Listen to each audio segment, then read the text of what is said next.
تبارك الذي نزل الفرقان على عبده ليكون للعالمين نذيرا۔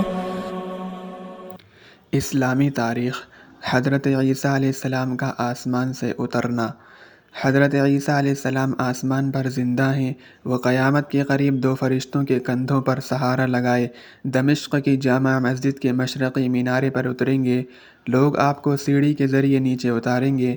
عصر کی نماز امام مہدی کے پیچھے ادا کریں گے اور صلیب کو توڑ کر شرک کی جڑ ختم کر کے عیسائیوں کے اس باطل عقیدے کی تردید کریں گے کہ حضرت عیسیٰ علیہ السلام سودی پر چڑھ کر پوری قوم کے گناہوں کا کفارہ بن گئے ہیں۔ اس کے بعد خنزیر کو قتل کریں گے اور مسلمانوں کا لشکر لے کر دجال کو قتل کرنے کے لیے نکلیں گے۔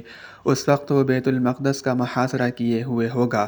وہ حضرت عیسیٰ علیہ السلام کو دیکھتے ہی جان بچا کر بھاگے گا، مگر آپ اس کو بیت المقدس کے قریب باب لد پر قتل کر کے پوری دنیا میں عدل و انصاف قائم کر دیں گے، جس کی وجہ سے مال و دولت کی کثرت ہو جائے گی۔ ظلم و ستم کا ایسا خاتمہ ہو جائے گا کہ بھیڑیا اور بکری ایک گھاٹ پر پانی پئیں گے۔ آپ شریعت محمدیہ کے مطابق زندگی گزاریں گے۔ شادی کے بعد اولاد بھی ہوگی۔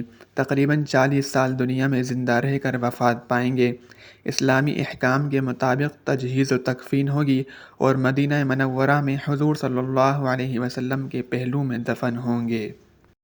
تبارك الذي نزل الفرقان على عبده ليكون للعالمين نذيرا۔